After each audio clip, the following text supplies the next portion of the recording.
저희들이 한번 이제 체계를 했던 얘기들 중에 하나가 우리 20대들이 소위 말하는 고민거리, 뭐 키워드 이런 게 있을 것 같아요. 이런 게 어떤 것들이 있어요? 아까 얘기 나왔던 주거도 있을 것 같고. 주거, 뭐가 있을까요? 취업. 취업과 이제 교육에서의 공정이 생겨내는 가장 이슈거든요. 예를 들어 서울 같은 경우는 청년 역세권 주택 해가지고 꽤 많이 하는 것 같은데 그게 그렇게 실감이 안 나는 거죠? 하지 않나?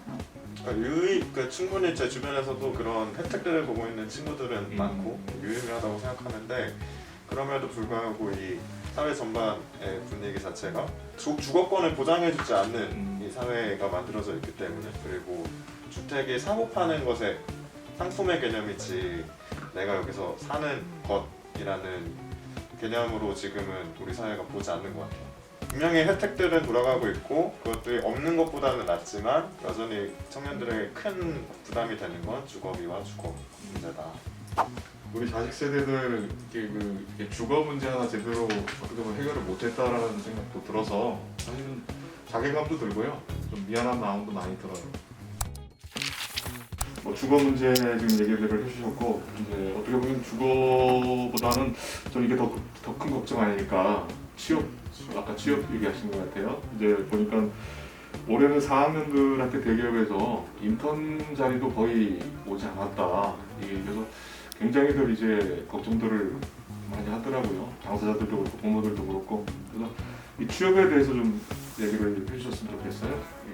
자체가 이제 인력을 많이 뽑지 않는 것도 있는 것 같고 또 이제 취업을 하고 나서도 미래가 사실 보장된다고 할 수가 없잖아요. 예전의 인식처럼 막연한 저학년의 입장에서 막연한 걱정도 있는 것 같고 또 그래서인지 점점 더 이제 뭐 고학년 선배들도 그렇고 친구들도 그렇고 다 시험으로 많이 이제 눈을 돌리는 것 같아요. 이제 시험만 통과하면 확실히 보장이 되는 그런 루트를 계속 찾게 되고 있는 상황이라서 사실 일자리를 늘리는 것도 중요하지만 그 이후의 삶의 미래를 계획하고 구상하는 데 있어서의 뭔가 안정감도 마련을 할 수 있어야 되지 않나 하는 생각이 듭니다. 취업이 어려워지니까 점점 뭐랄까 전문직 정해진 루트가 있는 그런 길로 가잖아요. 근데 저는 그게 또 어떻게 보면 인간을 뭔가 자원으로 좀 비유하긴 그렇지만 그것도 어떻게 보면 사회적으로 좀 소모되는 것이 아닌가. 왜냐하면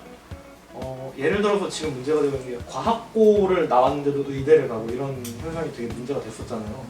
그런 것처럼 저는 되게 다양한 자질을 가지고 있을 텐데 모두가. 근데 현실적인 벽에 가로막혀서 뭐 예를 들어서 의사, 변호사, 뭐 회계사 이런 식으로 정해진 길을 가도록 그 사회 구조가 강제하는 것이 우리 사회의 뭐 다양성이라든가 아니면 좀 그런 부분에도 많이 악영향을 미치고 있지 않나. 그러면서 더 악화되고 있지 않나 그런 흐름, 그런 생각을 해봤습니다. 네. 요즘 이제 이 취업과 관련해서 이제 뭐 이슈가 되는 것 중에 하나가 정년 연장인 것 같아요. 이거는 이제 어떻게 보면 그 기성세대가 자기네들을 일을 좀 더 하겠다고 나서는 것 같은데 이게 필연적으로 어떻게 보면 청년 세대하고 영향을 줄 수 있을 것 같거든요. 이건 정년 연장에 대해서는 어떻게들 보시는지. 이해는 하지만 또 20대 입장에서 보면 이제 저 자리가 정년이 늘어나서 더 일을 하신다고 하면 우리에게 돌아올 수 있는 일자리들이 줄어들지 않을까라는 고민, 그것이 이제 세대 갈등으로 이제 표현이 되는 것 같고 결국 그 파이가 정해져 있는 이 상황에서 나눠 먹어야 되니까 혹은 그 노년 이후의 삶 그리고 청년들의 삶을 그 국가 차원에서 보장해주지 못하니까 계속 을과 을들의 싸움이 발생하는 것이 아닌가라는 생각이. 네. 어쨌든 일자리는 계속 소위 말하는 뭐 4차 산업혁명 이런 것들 가지고 뭐 로봇과 같이 일하는 시대가 올 것이다. 나중에 뭐 로봇이 일할 것이다. 이런 부분들 얘기들을 많이 해요. 그러면서 기본소득에 대한 얘기들이 이제 지금 이제 쟁점이 되어 있고요. 이 기본소득에 대한 의견들도 한번 우리 재학생들 어떤 의견들인지 한번 들어보고 싶습니다. 정책적으로 청년 일자리에 대한 문제를 얘기할 때 정책적으로 많이 얘기되는 게 창업을 얘기 많이 하잖아요. 어쨌든 새로운 분야에 무언가가 등장하지 않으면 일자리를 창출할 수 있는 무언가가 등장하지 않으면 일자리가 늘어나긴 현실적으로 어렵다라는 걸 증명한 반증인 것 같기도 해요. 네. 우리가 새로운 분야를 만들어내지 못하고 있는 이 상황에서 그러면 지금 청년들의 당장의 고통을 너네가 경쟁에서 이겨봐 뭐 지면 어쩔 수 없지라고 방관할 것이냐. 근데 저는 그래서는 안 된다고 생각하고 그런 청년들의 분노가 계속 표출되고 있다고 생각을 하고 그런 맥락에서 그것을 해결하는 방안으로 기초소득, 기본소득이 충분히 유의미하지 않을까라는 생각이 들어요. 왜냐하면 결국 인간은 먹고 살아야 되고 자본주의 사회에서 먹고 산다라는 건 돈이 있어야 되는 건데 내가 일자리를 갖지 못하는 상황에서 그럼 나는 어떻게 생길 일자일 것이냐? 기본소득을 충분히 논의할 수 있고 논의해야 하지 않을까라는 생각.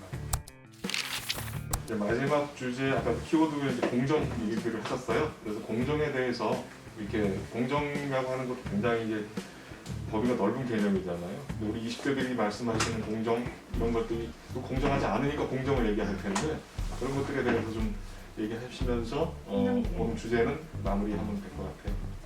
뭔가 위에서 약간 새치기라고 하죠. 뭔가 편법을 저질러서 그 정당한 절차를 밟고 있는 사람들의 길을 막은 것에 대한 이제 공정하지 않다는 표출일 수도 있고 또 애초에 시스템 자체가 공정하지 않다고 말하는 것도 있는 것 같아요. 그래서 우선 그런 편법을 기득권을 이용한 편법을 방지를 계속하는 방향으로 가되 전체 시스템적인 뭐가 진짜로 공정한 걸까에 대한 생각도 더 했으면 좋겠다는 의견이고 저는 공정이라는 화두가 등장했잖아요. 근데 저는 공정한가 공정하지 않은가를 보진 않았으면 좋겠어요. 그러니까 왜 공정이라는 키워드가 등장을 했는가를 보면 결국은 청년들이 지금 20대, 30대 청년들의 삶이 그만큼 팍팍하다는 것을 증명하는 것 같아요. 내가 당장 나의 삶이 힘들고 내가 이 경쟁을 뚫어야 인간으로서 기본적인 삶을 유지할 수 있기 때문에 계속 파편화되고 하는 우리 사회 분위기에 그거를 반영하는 것이 아닌가? 공정이라는 키워드가 그런 생각이 듭니다. 예, 우리 재학생들이 해주시는 아주 의미 있는 말씀 잘 들었고요. 얘기하다 보니까 뭐 시간 가는 줄 몰랐습니다. 좋은 얘기들 많이 들었고 다음 달에도 이제 이런 자리가 좀 더 발전된 방식으로 진행이 됐으면 좋겠습니다.